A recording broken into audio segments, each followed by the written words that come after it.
Sir.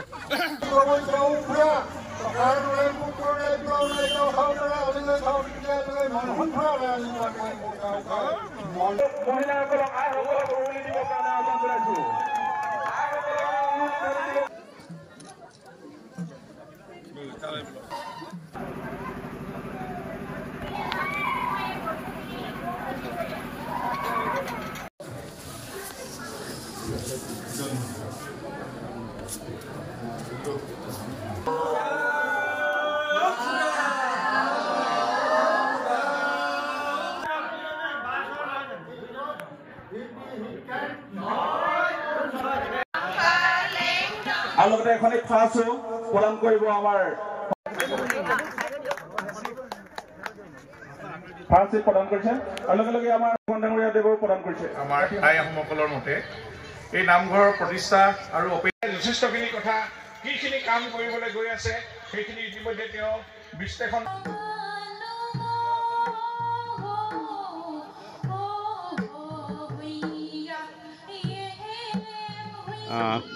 Lakhimpur জিলাৰ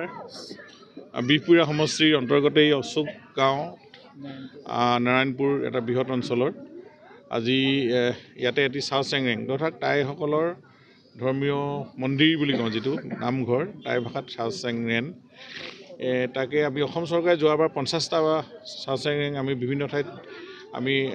বিধায়কসকলৰ সাপেক্ষে আমি অনুমোদন জনাইছিলোঁ। তাতে আমাৰ বিধায়ক অমীয় ভূঞাৰ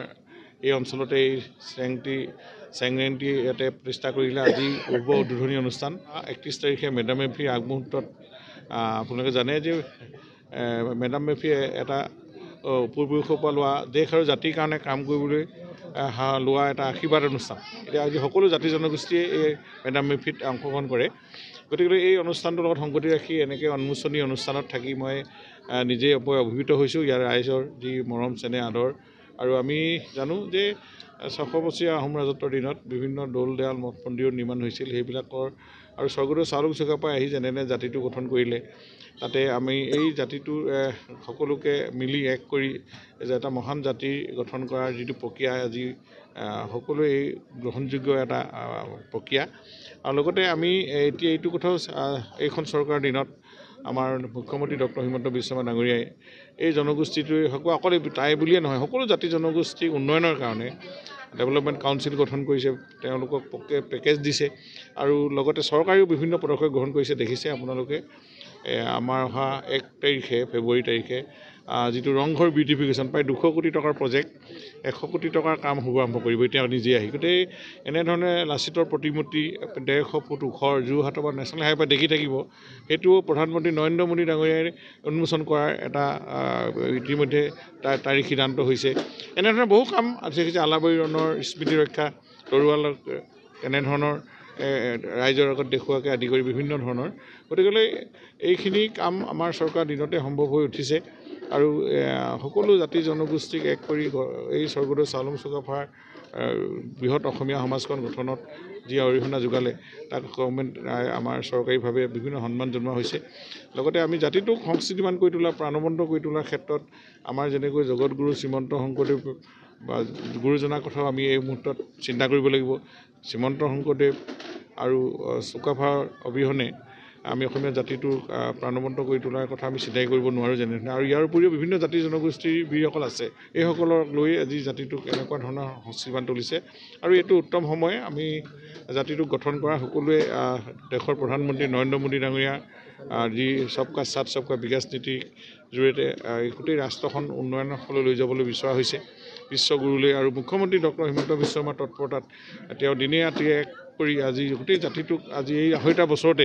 যিমানখিনিলৈকে লৈ গৈছে আমি হয়তো এই কথা আমি সকলোৱে জানো। মই ভাবোঁ কৃতজ্ঞতাৰে সুঁৱৰি আমি আগন্তুক দিনবিলাক অসমখন ভাৰতবৰ্ষৰ ভিতৰত 5খন ৰাজ্যৰ ভিতৰত এখনলৈ অনাৰ আমাৰ যি সংকল্প তাত ৰাইজেও একো সমৰ্থন জনায় আৰু সহযোগ ৰাখিব লাগে, এয়ে আমি কামনা কৰিছোঁ। হয়, আমি আনন্দিত মাননীয় মুখ্যমন্ত্ৰী ডক্টৰ হিমন্ত বিশ্ব শৰ্মা ডাঙৰীয়াৰ সহযোগত আমি দক্ষিণ নাৰায়ণপুৰ অশোক গাঁৱত আমি চাও চেংৰেং নিৰ্মাণ কৰি আজি ৰাইজৰ বাবে উৎসৰ্গা কৰিব পাৰিলোঁ মাননীয় মন্ত্ৰী যোগেন মোহন দ্বাৰা। আমি আনন্দিত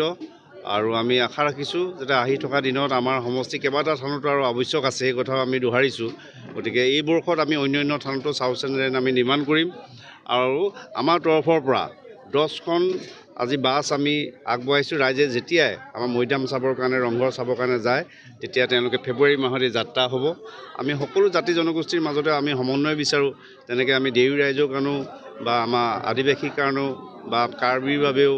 বা আন আন জাতিৰ বাবেও ইতিমধ্যে আমি অসম দৰ্শনৰ নামত বিধায়ক পুঁজিৰ পৰা বিভিন্ন ধৰণে যোৱা 2টা বছৰৰ ভিতৰত প্ৰায় 300 ওচৰা-ওচৰি মঠ মন্দিৰলৈ আমি পুঁজি আগবঢ়াব পাৰিছোঁ সকলো কামবিলাক আগবাঢ়ি আছে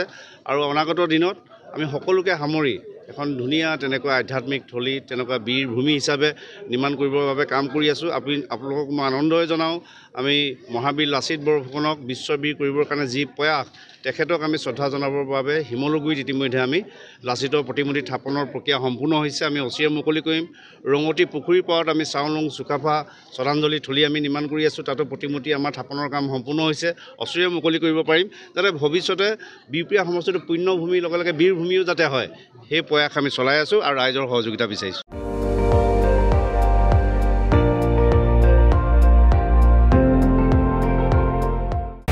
আপুনি চাই আছে ND24 সৰ্বশ্ৰেষ্ঠ নহয় সৰ্বোত্তমৰ দৌৰ